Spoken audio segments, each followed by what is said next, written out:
Hello models and modelers.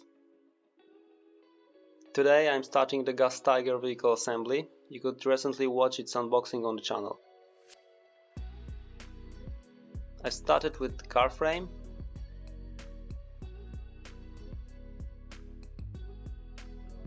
I cut out unnecessary elements and cleaned the frame using a knife and files.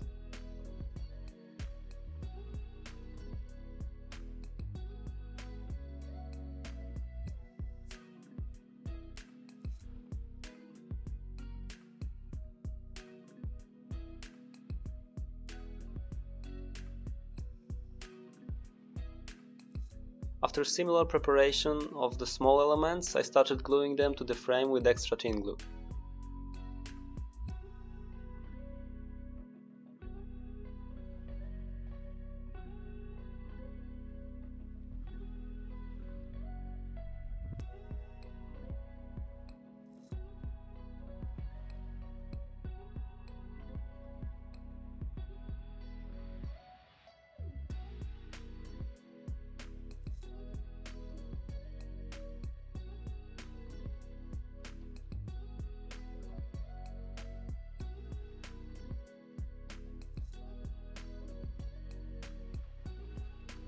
Another elements, this time the vehicle exhaust. Some parts, as in this case, has a lot of line remaining after joining the casting molds. I try to remove them mainly with a knife, gently scraping the lines from the surface.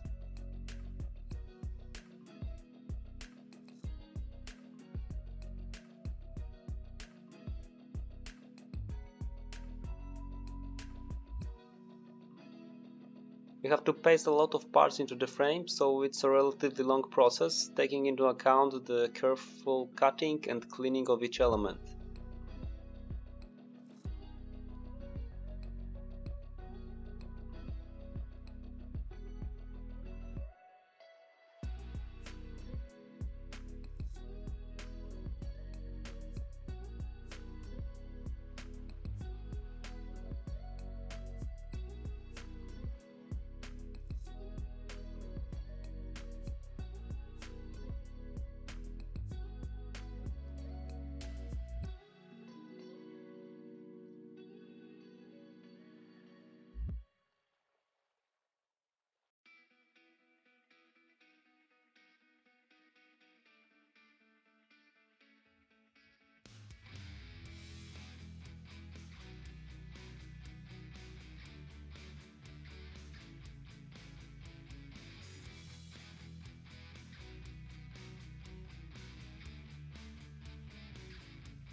After gluing the front and rear drive shafts and gearbox, I'm gluing them to the frame so that they are all connected.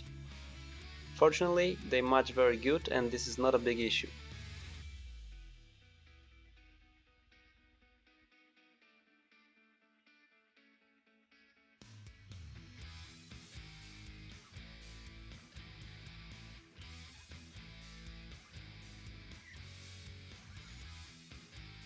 When gluing the front and rear suspensions, pay attention to gluing the elements at the right angle.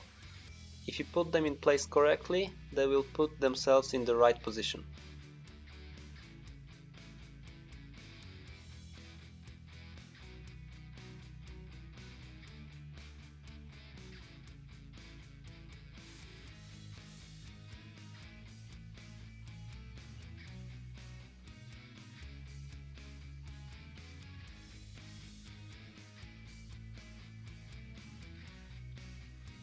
The moving part of the front suspension was undoubtedly the biggest challenge. Particular attention should be paid here which elements require gluing and which do not. Of course, the movable front axle isn't the most important in this case, but I made it a point of honor to stick the model together in such a way that it would be movable. Besides, I don't know yet in what conditions the vehicle will be presented, so I wanted to leave myself the option of changing the position of the wheels. So, after a few minutes of fighting with it, I managed to get the desired effect.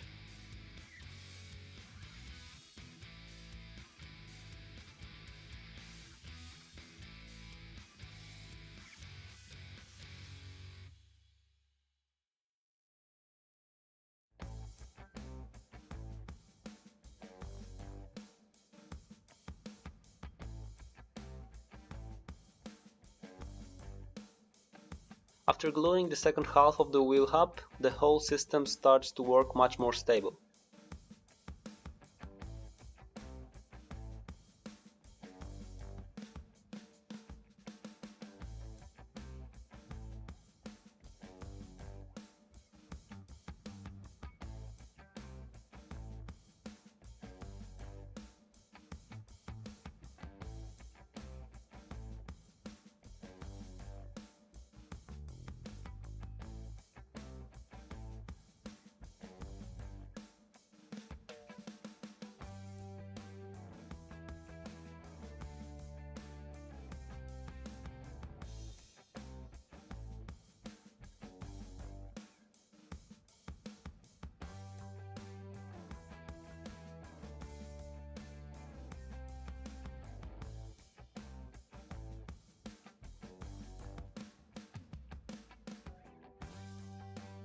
After pasting the last elements to the frame, I cut out more, mainly dashboard and gearbox elements. And I took care of its assembly.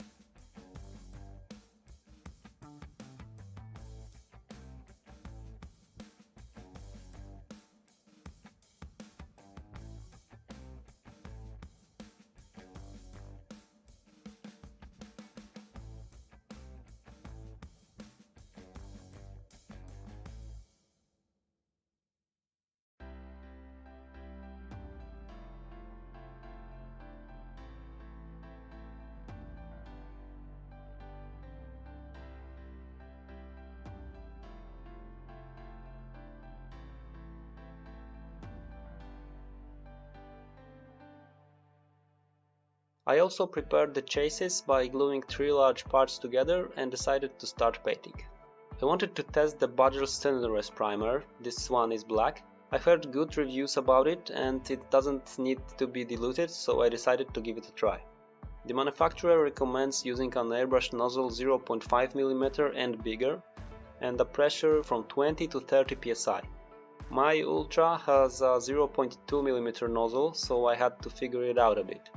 Eventually, I increased the pressure to around 24 psi and that basically solved the problem. Along the way, I also tried to slightly dilute the primer with Mr. Leveling Thinner, but it didn't work. You can see the effect on the white sheet in the background. Total disaster. In the end, I was able to put a primer on all the elements and really didn't need any thinner. The key was just the right pressure. Probably a large nozzle would make this task even easier, but I had to deal with what I had. The primer itself is really good, levels nicely, and after drying, which also didn't take too long, it gives a very nice surface. This is probably not the last time you see the Badger primer on my channel. Really recommend it. After the primer had dried, I painted the anti-slip floor parts with silver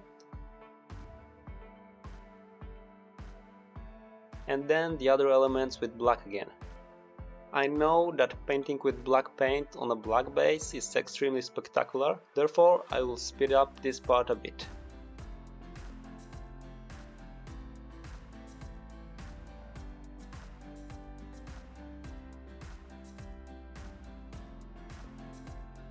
The middle panel is covered with some material, possibly a leather. Using Vallejo paints, I tried to brighten some of its parts a bit.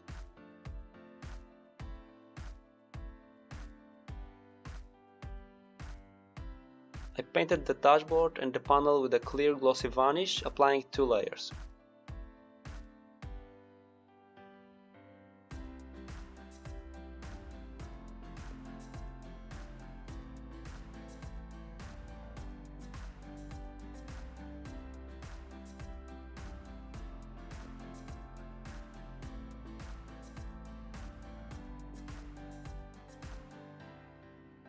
After masking the previously painted places on the chassis, I covered it again with black paint.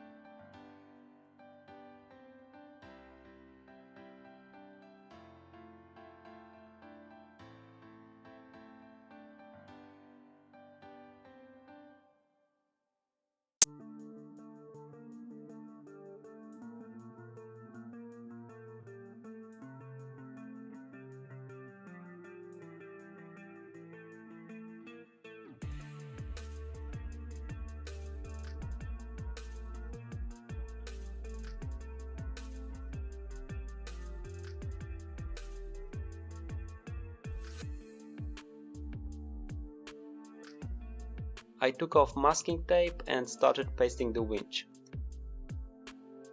I had also painted its roll with steel color.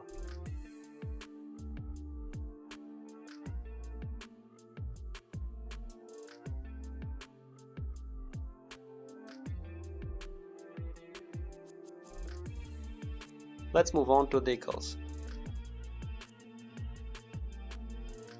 These are mainly dashboard gauges.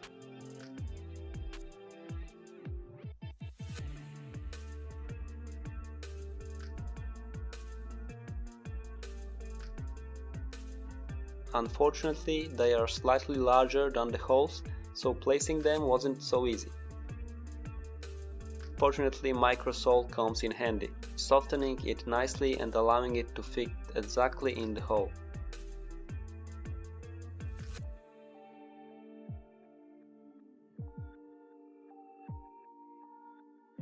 While viewing the vehicle interior photographs online, I noticed that the dashboard has a lot of green, red and white buttons. Using basic Vallejo paints and a precise brush, I tried to reproduce some of them.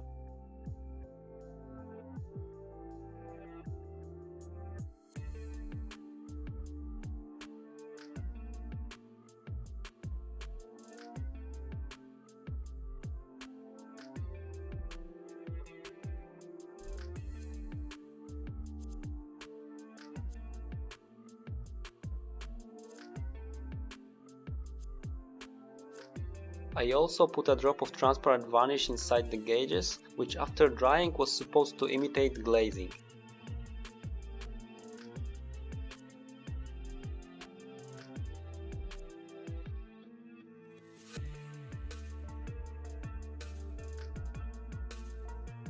Of course, the steering wheel should be in place. I know that elements that I've made so far don't give a great effect, but making them was relatively time consuming. They are definitely a solid basis for further work. As for me, so far I really like this vehicle. The parts has a lot of molding lines, but the quality and fitting is very good and it's really nice to work with. Maybe it's also the effect of a completely new topic and a stepping stone from ships, but I personally don't like to close myself into only one area, and such a variety of themes gives a lot of fun and makes modeling more and more interesting for me. I definitely recommend you to change the modeling topic at the workshop from time to time and try something new. Of course, no pressure. Remember that modeling is primarily to relax and enjoy, so of course everyone makes their own decisions according to own preferences. That's it for today. See you soon guys. Cheers.